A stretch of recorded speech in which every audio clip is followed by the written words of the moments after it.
The most watched television event in Canadian broadcast history happened at the 2010 Olympics in Vancouver, culminating in a moment we all call the Golden Goal.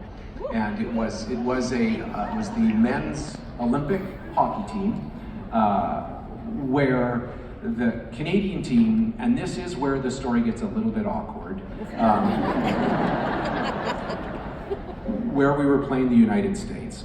And everybody in this room and everybody across Canada will remember that image of Sidney Crosby throwing his gloves off after scoring the goal and getting mobbed by his teammates. And what some people forget is that the United States tied the game with 24 seconds left, sending it into overtime. And it was so tense during overtime that it was actually silent in the arena. And the puck was in the corner, and Sidney Crosby was streaking towards the net, and in the silence of the tension, you heard Sidney Crosby yelling clear as day, and those that remember, what did he yell? He yells, Iggy. Woo! And that's because Jerome McGinley is in the corner. He gets the puck out to Sidney Crosby. Now this is the part that I wanted to share with you. Jerome McGinley is a Nigerian word that means big tree, and his father was from Nigeria. He came here to Alberta and met Susan, and together, they were together a short while, and they had Jerome. And in that time where they were together, they eventually split up, and Jerome lived with his mom in St. Albert and was raised by his mom and his grandparents. Jerome McGinley loved hockey. He loved hockey so much that he almost didn't hear the people who said, what is this kid doing? This kid with a dad from Africa. He doesn't belong in an arena. He almost didn't notice it, but he loved it so much that he went on to become one of the greatest hockey players in NHL history.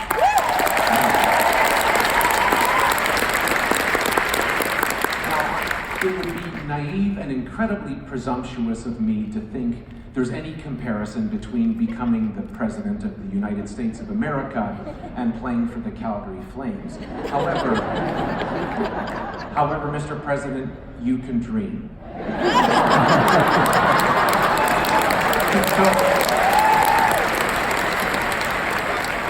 And this guy, we loved so much. He did so much for the city that we fell in love with him, and I know there are young people now who for the past 20 years believed they could play in the NHL, even though they didn't look like a lot of other NHL players because they looked like Jerome McGinley. Just like there are girls who look at Cassie Campbell or Hayley Wickenheiser and say, I can skate as fast as boys can. And those people had their own audacity. And I feel like he was such an example for so many that we fell in love with him in this city, and he was so great that just 3 days ago, we raised his jersey up here in the rafters and retired it.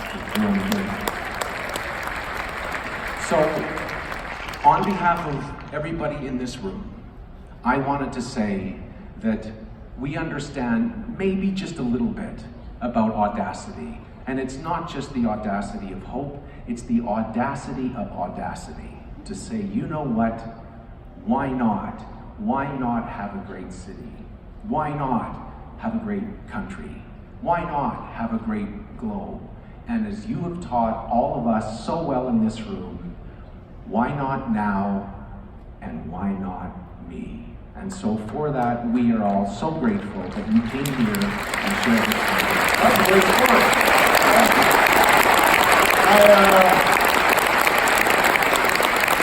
I got to meet Iggy now at some point. I'm all inspired by him. I'm still not going to play hockey because I grew up in Hawaii, where we have no ice, except in glasses. But no, look, I think that story captures so much of what's best in all of us. And at a time when we're spending a lot of time seeing what's worst in each other, it's useful for us to remind ourselves what's best. People ask me sometimes what's the favorite speech that I've delivered, and I've delivered a lot of speeches that I am proud of. I probably go back to the speech I gave for the anniversary of Selma in my second term, because it captures, I think, best this notion of how students and maids and porters and housewives decide with nothing but the shirts on their backs or the dresses they're wearing and their shoes that they are going to upend the social structure of the most powerful country on earth. And they walk across a bridge knowing that they're probably going to get hurt. But recognizing that inside of them, they're not famous, they're not, scholars, but they have something inside them that says, no, there's this better idea. And somehow we have been enlisted in that.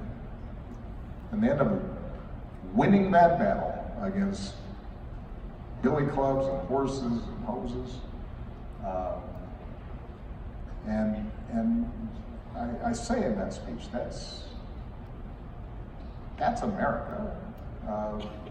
That's what's best. That's this shining city on a hill, that moment, that idea. And that's not unique to America. You see that in human rights workers being jailed. You see it in women fighting to get an education. You see it in doctors willing to struggle in remote places to provide cures to children.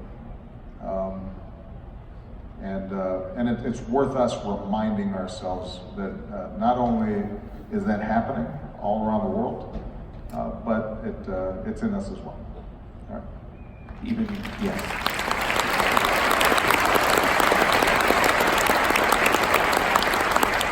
In that picture, that march, Congressman Lewis, who you're with, it's important for me to remember for my kids, when he did that march, he was 25. He was a kid. He was a kid. Dr. King was a kid. Jesus was young. Mandela was young when he went to jail for 27 years. That's why we're training young people. That's why we're embracing their power. They take the baton and they move us forward. Well, thank you again. Ladies and gentlemen, President Barack Obama. Thank you, Albert.